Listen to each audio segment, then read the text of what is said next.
He was a respected pastor with a clean name, a quiet home, and a second wife the town admired.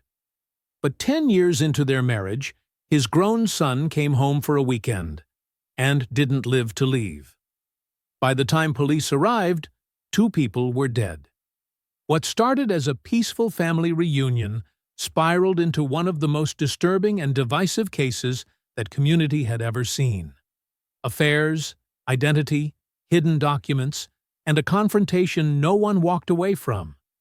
The truth didn't just destroy a marriage, it fractured an entire town. And at the heart of it was one question no one could agree on. Was she a victim of deception, or the one who orchestrated it all? In a small town in Georgia, Pastor Taran Baines was more than just a preacher. He was a fixture. For over 3 decades, he led his fellowship with a calm voice, a conservative presence, and an unshakable reputation. His first wife, Lenora, had stood by him through it all. Sunday sermons, hospital visits, community outreach, until her passing in 2011 after a brief illness. The church grieved with him. He buried her with quiet dignity and took a year away from the pulpit. When he returned, he looked thinner, older, but still respected. Then came the introduction of someone new. Her name was Taran. She appeared one summer Sunday, sat 3 rows back in a blue dress, soft-spoken, polished. A stranger to most, though she said she'd moved from Savannah. Within a few months, she was helping with the food pantry. Within a year, she and Pastor Baines were married. The age gap drew whispers.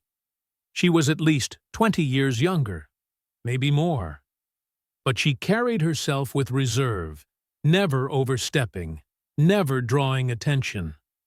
Taran Baines became known for her kindness, her restraint, her presence at every midweek Bible study and Sunday service. She volunteered at the senior center, taught beginner piano lessons to church kids, brought covered dishes to potlucks, never raised her voice, never made a scene. There were no children between them, and none expected. Calvin already had one adult son, Jacob, from his first marriage, and Taran often referred to him politely but distantly. Jacob didn't live nearby and rarely visited. The Baineses lived quietly in a modest brick home on the east side of town. Lawn always trimmed, porch lights always on. To the church, their marriage was an example, a second chance at love, proof that a man could find peace again after loss. Pastor Calvin had weathered life and come out the other side with a companion who steadied him. If there were questions, they stayed unspoken. Taran never talked about her past. No family visits, no old friends, no childhood photos. But in a town that prized appearances, none of that mattered much. Over time, no one questioned her place.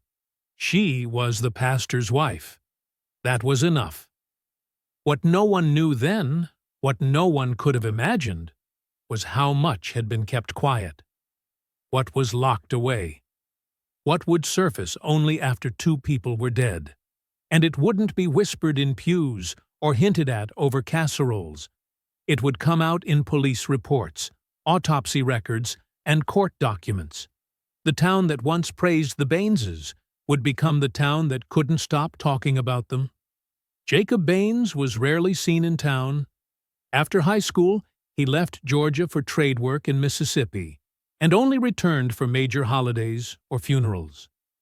Described by those who knew him as independent but distant, Jacob had little interest in church life or his father's public image. His relationship with Pastor Taran Baines was civil but strained. They kept in touch, but not closely. In May of 2022, Jacob returned to Whitmore for what was supposed to be a 4-day visit. It wasn't tied to any special occasion.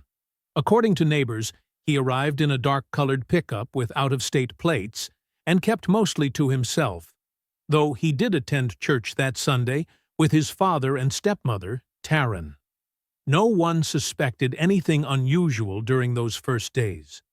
What happened inside the Baines household wasn't visible to those outside, but investigators later pieced together what occurred behind closed doors.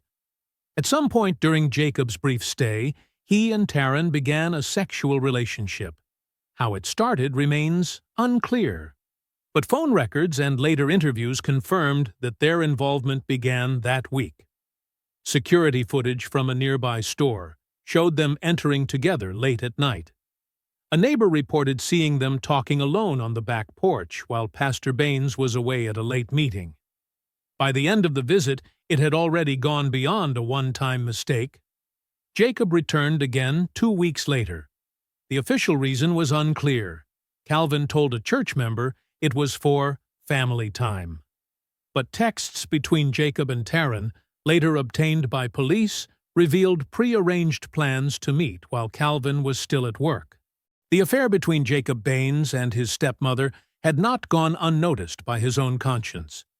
What began as a reckless indulgence during a brief visit turned into repeated encounters.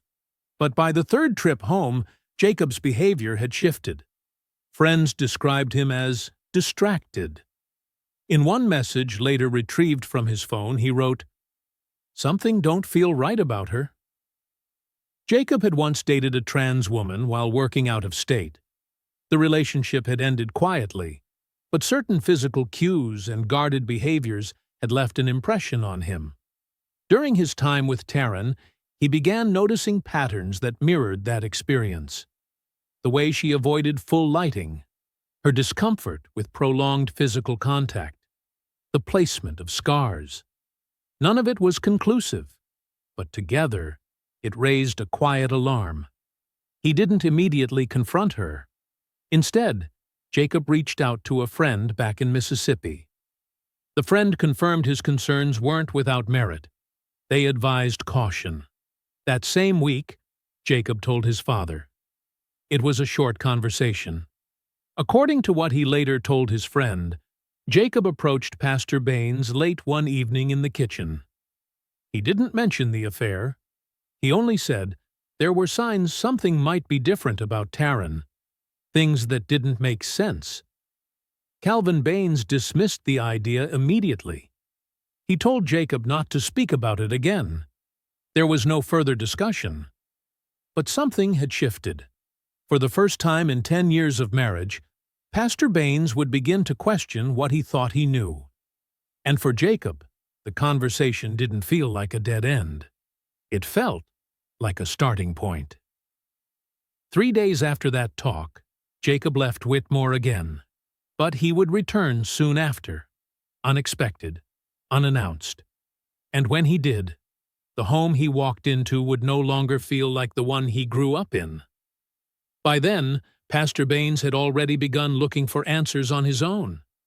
The suspicion Jacob carried had now become a shared one, and what was once a private concern had started its slow drift into something much more dangerous. According to investigators, his behavior shifted in subtle ways. He began spending more time alone at home during the day.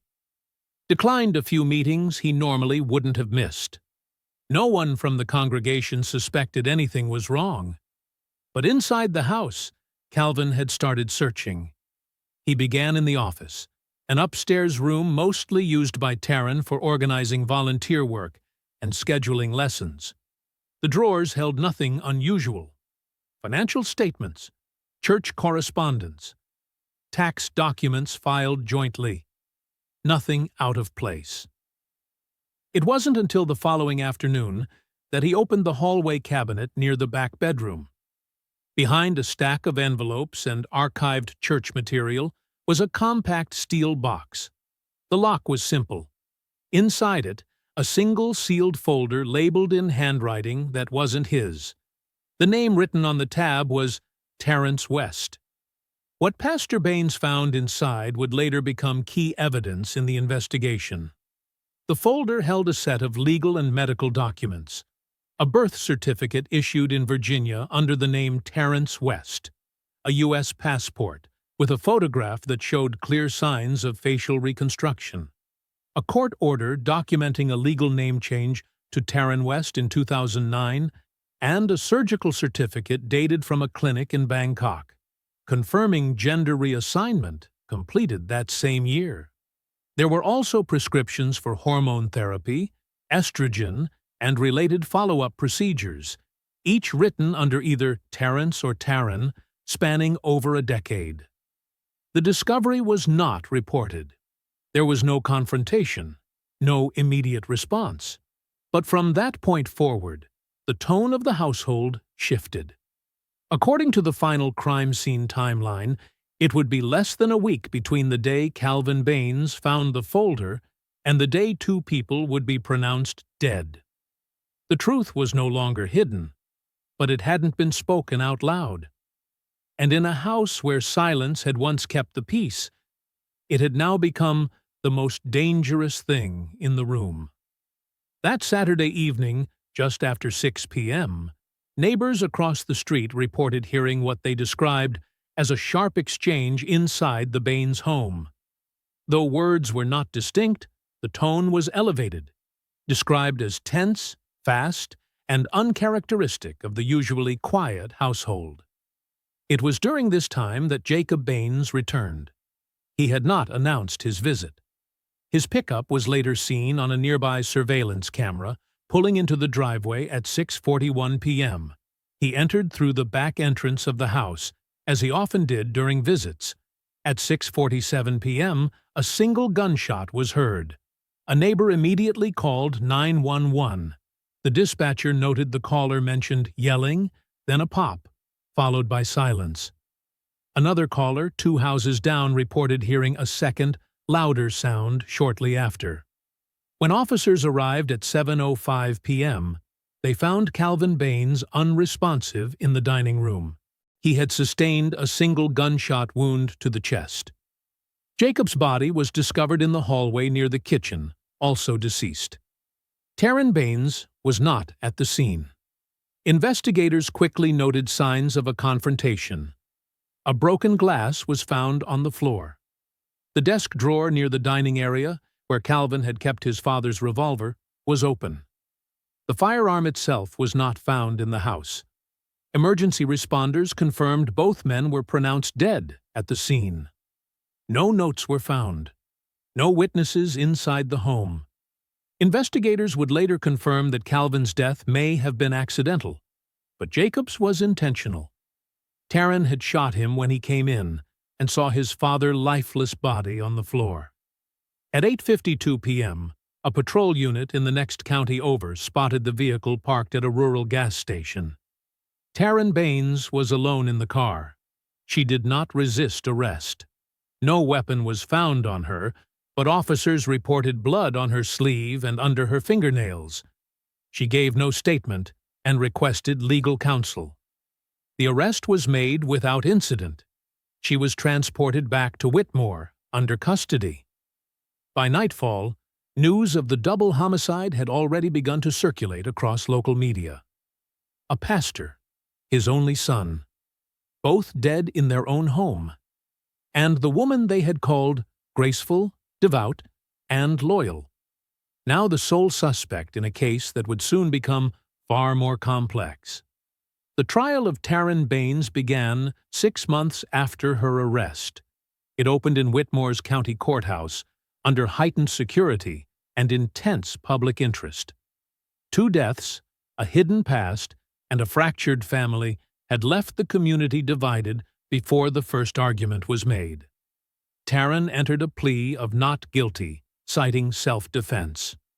Her legal team argued that the situation inside the Baines home had escalated beyond her control. They claimed that Pastor Calvin Baines, upon discovering her past, had become aggressive. They described the shooting of Jacob as an accident that occurred during a state of panic. Prosecutors presented a different version of events. They introduced forensic evidence showing that Calvin had been shot at close range, less than 3 feet away.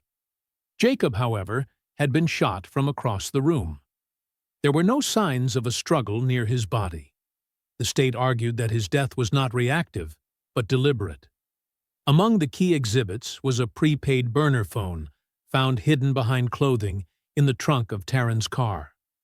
Investigators extracted message logs suggesting plans to leave Whitmore quietly. One message read, "He won't know until it's done." Another referenced life insurance.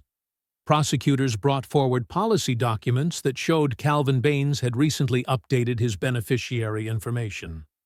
Though unsigned, they claimed the papers were submitted electronically using Taran's device. Then came the testimony regarding the affair. Prosecutors called 2 witnesses, friends of Jacob, who confirmed he had disclosed a sexual relationship with his stepmother. Screenshots of messages and call records supported the claim. The affair reframed the motive, positioning the case not as one of fear, but of control, concealment, and escalation. The defense countered by focusing on trauma. They introduced expert testimony regarding gender identity, secrecy under social pressure, and the fear of exposure in conservative environments.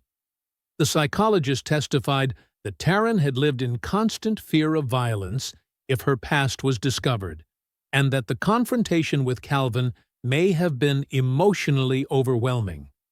The jury was presented with conflicting narratives. Taran's silence during police questioning worked against her in prosecution arguments. Her lack of prior criminal history was emphasized by the defense, but it was the forensic timeline that left the courtroom unsettled. 2 shots, 2 different positions, only 1 weapon, and no surviving witness to confirm what had truly happened in those final minutes. Outside the courthouse, reactions remained split. Some community members described Taran as deceptive from the beginning.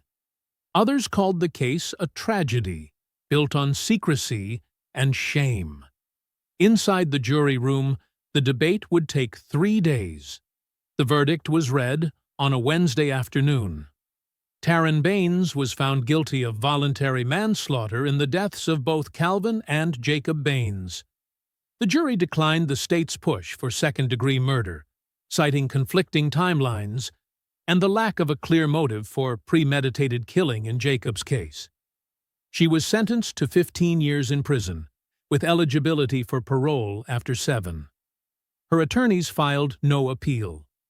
Jacob's friends from Mississippi made public statements during the sentencing phase. They confirmed he had disclosed a sexual relationship with Taran weeks before his death. One recalled Jacob saying he wasn't sure what he'd gotten himself into, but never considered it dangerous. Another said Jacob planned to cut things off and leave Whitmore for good after that final visit. No members of the Baines family have made public statements. Extended relatives declined interviews. No obituary was ever published for Jacob. Calvin's funeral was private, with fewer than a dozen in attendance. Taran's name was never mentioned in the service. In prison, she remains classified as a medium-security inmate. According to officials, she declined mental health services and has received no visitors since intake. No further burner phones were recovered. No new evidence has surfaced. The case file sits closed. What remains are court transcripts, forensic reports, and a story that left more questions than answers.